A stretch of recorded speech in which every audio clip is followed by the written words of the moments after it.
I want to know how you prepare for a golf tournament. Well, I hit balls maybe 20 minutes, putt a little bit, smoke 4 or 5 cigarettes, drink 3 Diet Cokes, and go to the first tee. Some days I won't even go to the range. Chris Egan, here we go. It is a live version here of the Daily Puck Drop with the great Chris Egan of King 5, who again is battling. He's battling. He's under the weather here, aren't you, sir? Well, I've been traveling, Puck. I was up in beautiful Edmonton, Canada. A lot of people were wondering why I was up there for the Oilers series. I was actually up there for my son, who's now playing for the Edmonton Riverhawks. It's a summer league team. You can see I'm representing that today with my Riverhawks gear. Puckett, I've had some moments through I've been a youth volunteer sports coach for 23 years now. That was probably the most intense moment of my entire life this past Wednesday. Yeah. It is Kids Day in Edmonton. So they bring all the kids from the entire school districts of Edmonton to this Riverhawks baseball game. 8,000 people watching this summer league game. Come on. The Riverhawks are down 3-0 early. The starting pitcher is struggling. And all of a sudden, we see number 2, Austin Egan, warming up. My wife's already had one Bloody Mary. At that point, she says, I got to get another one. Because he's going in front of 8,000 screaming kids. Right. I've never been more nervous in my life. Of course not. But more proud at the same time. It was so cool to see your kid not only pitch in front of that environment, but to pitch well, gets him out of the jam, pitches a flawless second inning, a flawless third inning, pitches into the fourth, doesn't give up any runs. They pull him out of there. The 8,000 kids are screaming as he exits the field. They now have the lead. The next thing we know, he's signing autographs. Kids are throwing him their bat. No, I can't even make this stuff up. Wait a minute. So Austin, wait, hold on. He's signing autographs? He's signed more autographs at this game, Puck, than I probably have in my 23 years at King 5 TV. I mean, it was absolutely – these kids – I don't know if these kids know who he is, but they wanted his autograph. It was so cool. But you realize – and I give a lot of credit to Edmonton and how they treat the Summer League baseball team. This is part of the West Coast League. There's other great teams in Bellingham and Walla Walla. Wenatchee has a team. Port Angeles, Victoria, BC. It's a great league. But it's Kids Day, so the mascots are out there. And you realize how big of a hockey town Edmonton is when the Oilers mascot comes onto the field. It's like when you're born in Edmonton, you see your parents, and then you get a picture of an Edmonton Oiler mascot. Because I have never seen anything like 8,000 kids just screaming, and then he does this little, let's go Oilers. I mean, it is. I'm excited for the Kraken as they make a run and more people in the Pacific Northwest become hockey fans, because being up in Edmonton during the Stanley Cup Finals, and yes, they're down 0-3. They lost a heartbreaker on Thursday night, but that is 100% a hockey town. It was cool to see. Okay, this is the live version. It's the first live version of the Daily Puck Drop here at pucksports.com. Also on Twitter, X. We got to call it X, right? X, yeah. At 2040. That is Chris Egan, who normally joins me later. We tape this later, but we said, hey, let's do it live today. Let's do a full frontal Friday nude show. Ryan Divish is going to come up later, but this is the Daily Puck Drop. We do it every single day. It will be podcasted later for all of those who may miss it. Well, you're not missing it out because you're watching it live. Chris, his weekly appearance is brought to you by Fat Zach's Pizza. He loves himself some Fat Zach's Pizza. Maybe not right now because Chris is a little under the weather, but Fat Zach's Pizza brings you Chris's weekly appearance. They got 3 great locations, Chris, down in your neck of the woods: Sumner, downtown Puyallup, South Hill, home of the original no big deal pickle pizza. You can also book 3 of their food trucks for catering, birthday parties, graduations, corporate events. Voted Best of the Sound 2 years in a row for best pizza. Find them on Facebook, Instagram, and, of course, FatZachsPizza.com.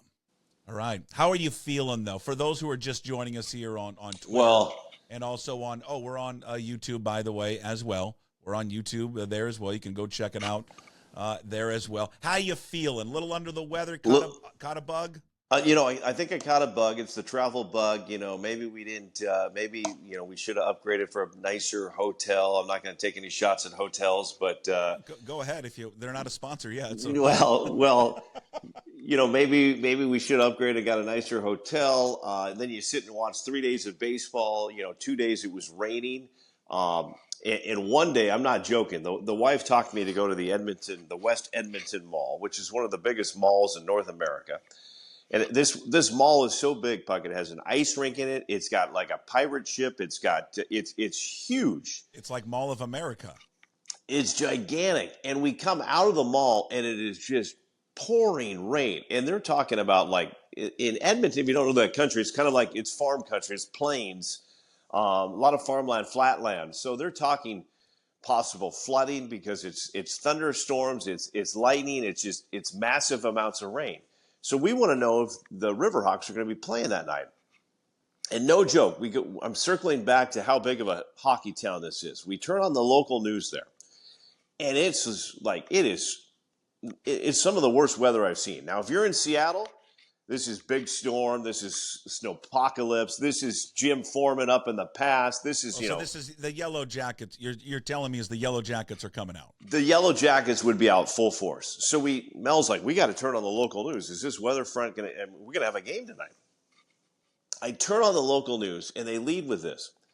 Massive storm coming into Edmonton. We'll get to that in a second. But let's begin with Ron so-and-so, a sports psychologist who joins us now. Ron, the Oilers are down 0-2. What should this city be feeling right now? The city is gonna like flood away, and all they can care about is like how the Oilers doing. They led with a sports psychologist on being down 0-2. Then they went into like practice plans. Then they went into an Oiler party. I think we were 15 minutes into the newscast before they mentioned the town was flooding. That surprises you somehow? Not anymore. You for that crowd in Edmonton and that hockey crowd? Come on. No. And so somewhere along the way, between the weather, the anxiety of watching your kid, the stress, the nerves, I got a little flu bug, and I actually had to cancel an Olympic shoot because could you imagine this, Puckett?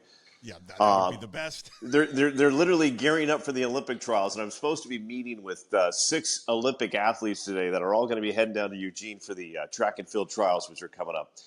Local television anchor gets the entire Olympic team sick. Yeah, so that one we just had to scratch that shoot today, and you and I are social distancing from our podcast, so Yeah, I'll be fine. I'll toughen it through, but.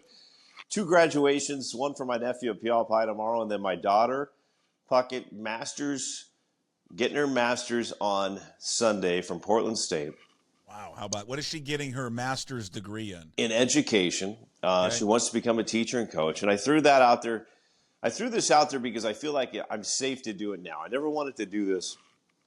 And every kid has their own journey. Every kid has their own story. But I look back at her career, and people told her early on she's got to go tennis. She's got to focus everything on tennis. And we're like, No, she likes basketball, and she's a good runner. And so we would do this balance of doing 3 sports at a time, which I think is tough now.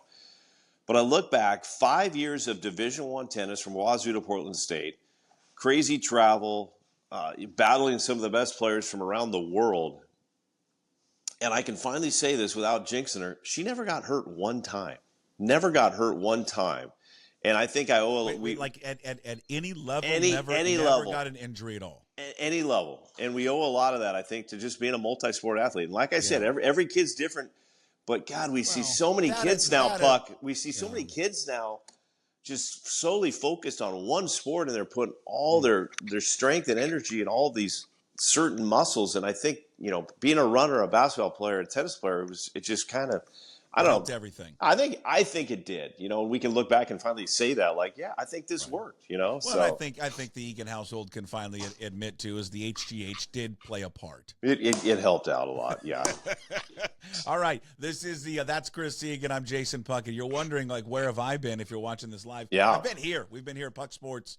.com. This is technically the Daily Puck Drop. Yeah. Egan is along the ride for the Daily Puck Drop. Chris Egan joins the show every Friday, brought to you by the wonderful Fat Zach's Pizza. Again, 3 great locations down in the South End, Fat Zach's Pizza. Go check it out. Go check out Zach. Contact those guys. You want a catering, graduation parties, Fat Zach's Pizza. The Daily Puck Drop, which is episode 159. Wow. Right now, here is the Daily Puck Drop. All right? Let's get into it before we get into our normal Friday BS where we talk about whatever we want. And since we're recording this a little bit earlier, normally Chris has got a highball of Jack and Coke, but he's gone with the Starbucks iced coffee drink. I need something to fire me up today, buddy. Yeah, you do. The magic ended last night for the Mariners. They finally lost. They could not pull off the magic. Julio had the game-tying home run. It was just perfect that he hit the game-tying home run when I had questioned this week to Ryan Divish and then on social media. God, it just feels like every time he comes up in these situations, he never comes up with a big hit. And then bam. I mean, and I got attacked by these Julio Rodriguez fans. Sure you did. I mean, just murdering me. But I'm like, yeah, but he sometimes doesn't. He doesn't come through. Even though his numbers would suggest that he has a good batting average with like late and close, but they're all singles. Like all of them. They're not big, like, home run hits like that. But he came through last night. It was great to see, but it sucked because they wasted it. They couldn't pull off the victory. So I texted Divish right away, and I said, well, he doesn't get credit for the come-from-behind game-winning hit. No, it wasn't. Yeah, didn't win. And, do you blame the Buhner buzz cuts? I mean, everything was going well. Then you decided to start cutting hair. That was awesome. That was so cool that they brought it back. And you know what? Kudos to Cal Raleigh. I'll be honest, it kind of sucked. He was the only one from the team that volunteered to do it. Well, Puck, let's go. Would you do it? Yeah. You wouldn't care. Hair, it's just going to grow back. That's true. But you know what? Did you see what Haniger said? I missed it. Haniger said that he did that. He shaved his head one day, and then it never came back. Well, see, and to Haniger's defense, that's a concern I get every time I go to get my hair cut. Should we take some off the top? I'm like, minimal, because you're afraid let's plant some hair in there, please. You don't know if it's ever going to come back. But yeah, no, it is so cool. I think the numbers on that puck is absolutely amazing. I think it's like plus 17,000 people over the years have got their Buhner buzz cuts. Very cool. I'm glad they brought it back. That was awesome. You know what was also awesome, since it was Jay Buhner, it was Buhner Buzz Night. And, of course, he wore number 19, number 1 in your hearts, number 19 in your program. They struck out 19 times last night. Just when you're feeling good, they give us a little reminder. But you take 3 out of 4 against the White Sox, three incredible wins. Crazy. And then you get set for these are the weekends I get nervous, Puck. The sellout on Sunday. It's almost sold out Friday. How many times have we been down this road? How many times have we been down this road before, Puckett, where you pull in 100,000 fans in there, and God, I just finally I feel okay because of this pitching staff that you're not gonna get swept. It's gonna be really hard to sweep this team with this pitching staff. It really is. But you know what, you touched on it, though, because they do that. God, and we can say it here, okay? It's fine because we're not censored. They can cock tease you a lot, okay? They do. They just, Chris, cover your ears. King 5, don't get mad at Chris. Get mad at me. But they do that to you, and then you get teased a lot with them, and you're like, come on, man. And then they fall kind of flat on their face. I don't think they're going to fall flat on their face. And here's the big difference between this team and years in the past. Because if you don't realize this hasn't happened in the past, then you haven't been following this Mariners team. Because Puck and I have seen this before, like sellout crowds for the weekends, and then this is a first-place team. In the years past, that was not a first-place team with sellout crowds. It was a team that was making a run. It was a team that was close. It was a team that was going to, this is the weekend where they could get, within a game.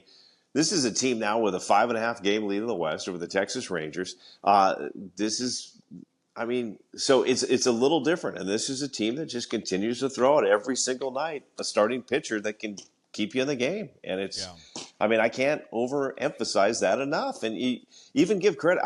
we talked about this, Puck, during spring training, you and I, about the importance of like an Emerson Hancock, just having somebody in Tacoma, because for you to think that you're going to get through a season with your 5 starters healthy, then you just don't know baseball, and you don't know baseball nowadays, because these guys are going to need some time off. And somebody tweeted me, when after Julio hit the home run, put like a chart up of things that you don't understand. Like, he basically just said, checkbox for you, you don't understand baseball after the Julio home run. I said, you know what? F you, man. F you. Leave me alone. Yeah. Well, I think everybody likes to become an expert on baseball. Sure. And, we're game changer for their kids' games. So they just think, they understand it. They understand it better than anybody. I mean, I love my wife, and she's on her third tomato juice drink while my son is pitching, and they take the lead. Wait a minute, hold on. And what do you mean what is she drinking? What? It's a noon game. We got 8,000 kids around us screaming, dancing a baby shark, and her son's pitching. So I'm like, you need to go get a drink, to relax get a little cocktail. bit. So she gets the tomato juice one where, they put a pickle in there and olives and vodka and stuff like that. And I think she's on her third one because she's just nervous. But God bless her. I love her. She's like the greatest mom in the world. And I'm so superstitious, Puck, and he's still pitching, and they've taken the lead. He went in, and they were down 3-0, and now they're up 5-3. And she turns to me and goes, so does he get the win now? And I'm like,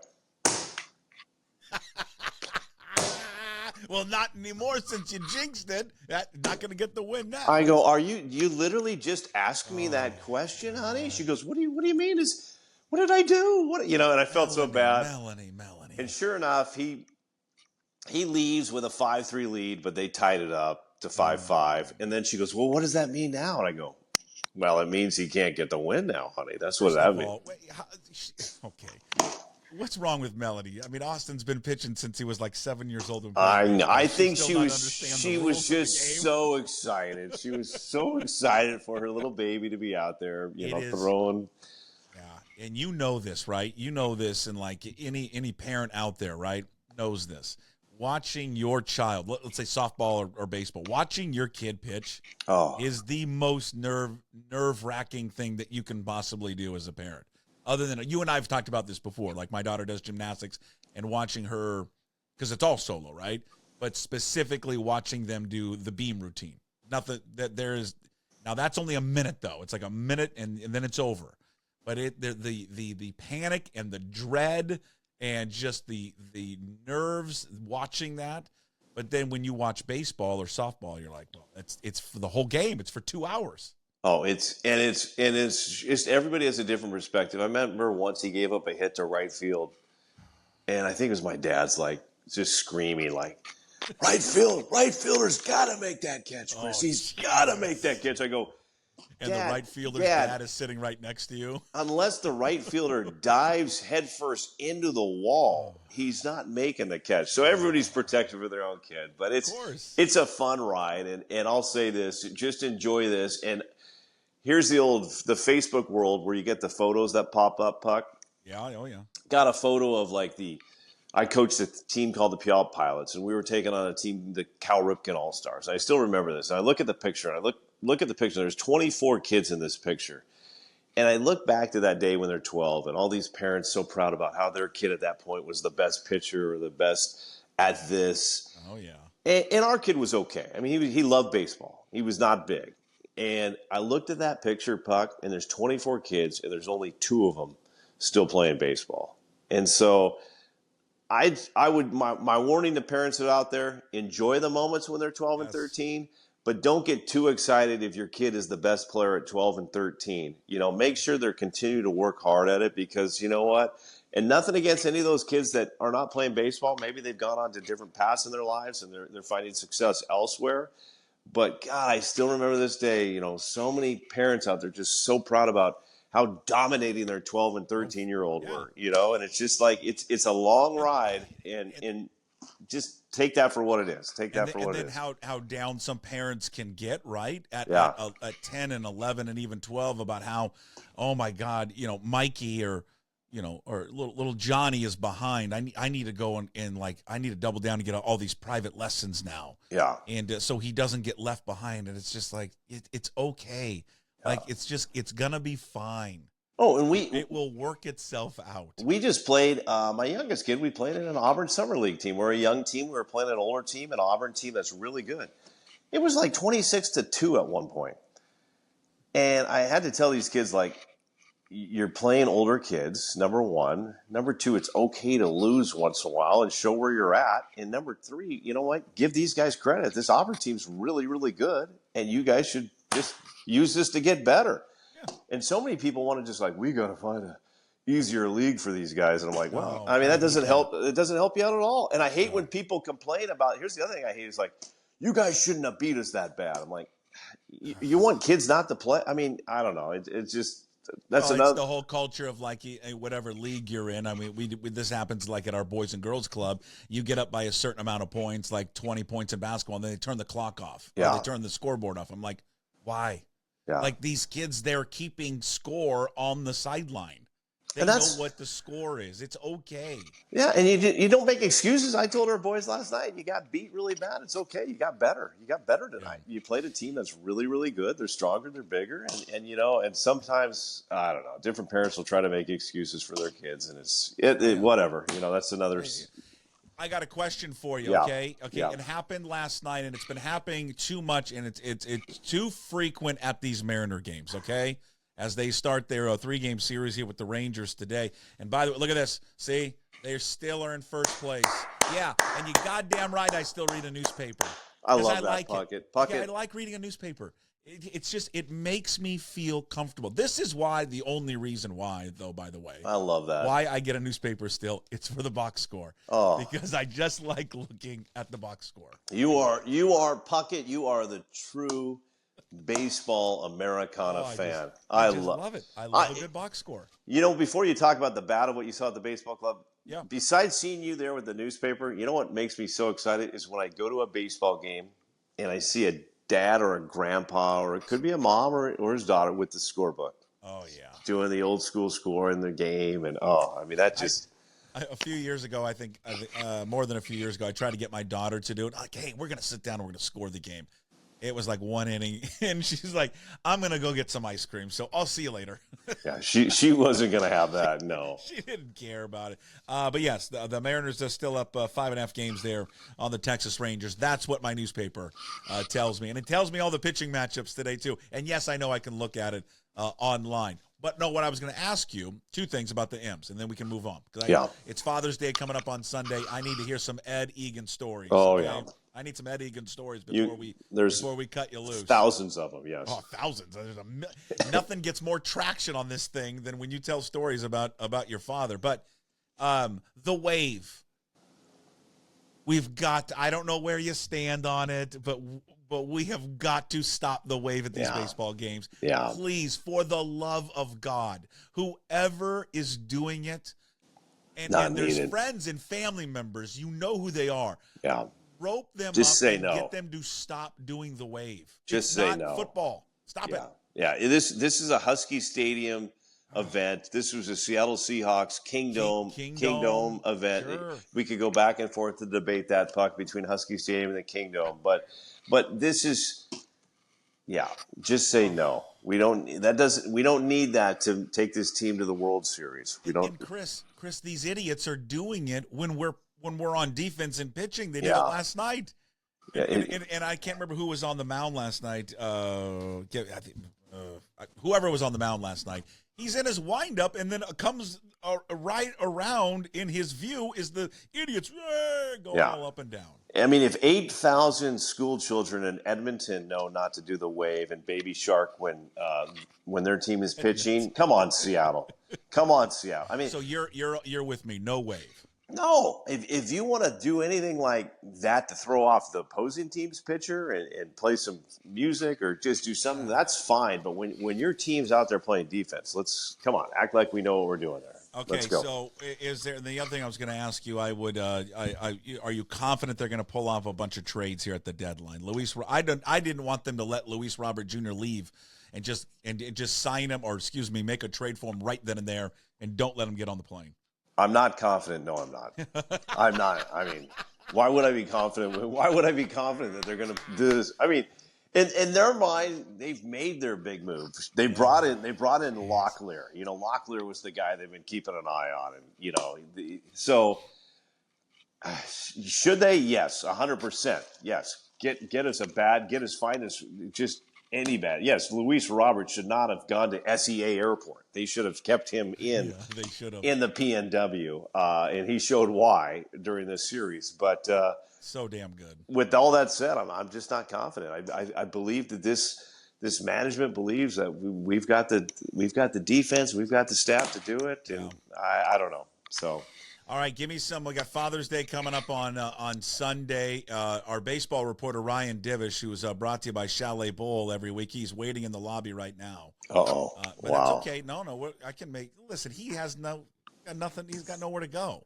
But I need some Ed Egan stories. The story you told me was it last week or 2 weeks ago. The party story. About pulling up in the station, the station wagon in the party. That was an all-timer. But, like, my dad had a bunch of quirks, right? Like all dads, all people do. But my dad had one where, and I've told this story a million times, but I'll tell it next Father's Day. He enjoyed peeing outside.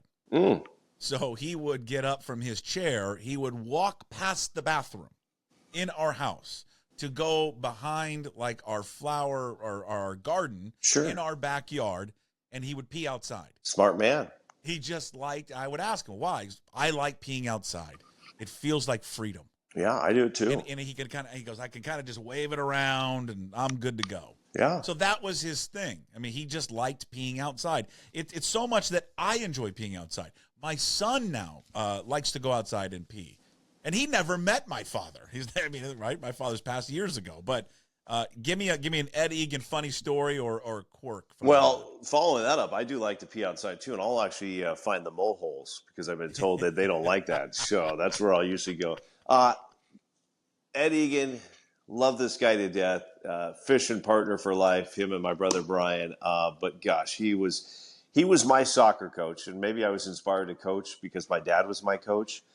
I still remember being up at Northwood Elementary, and this is about 3 miles from our home. And I get kicked with a soccer ball right in the midsection. I think you know where we're going. And this is like that movie where you drop your first swear word of your life. And this is, I think I'm in 4th grade and dropped the F-bomb in front of the entire soccer team. And Ed Egan just looks at me, goes, "Head on home." I go, "What?" "Get out of here. You're done."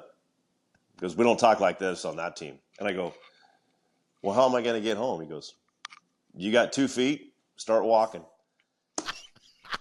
And this is like nighttime in beautiful North Hill, Edgewood, Washington. I still remember like it was like the walk of shame, if you will, on Game of Thrones. Like I'm walking home in my cleats and my green soccer outfit. And all the cars passing me because practice ended. So all my buddies are like rolling down their windows like, "Hey, hey. Way to go, Egan." Hey, remind me, how far is the walk, did you say? About 2.5 miles. Okay, that's a good walk, yeah. Good little walk home in your cleats. But you know what? I didn't swear on practice ever again. I will say that. Let's see. My dad did set our house on fire twice during Christmas, which is all. And we had because he just tried to put too many boxes in the chimney area, and so we had the fire department come. But I'm trying to think one of my favorite dad moments. Oh, I mean, did he like did he? Oh, I got it. Here's one of my. Outside? I mean, what was it? Did he have something weird that he did at home? He would get into games. I mean, he would dance during halftime of games at Puyallup High School. But one of my favorites, Puyallup High School. This is my junior year. We're playing in the district championships.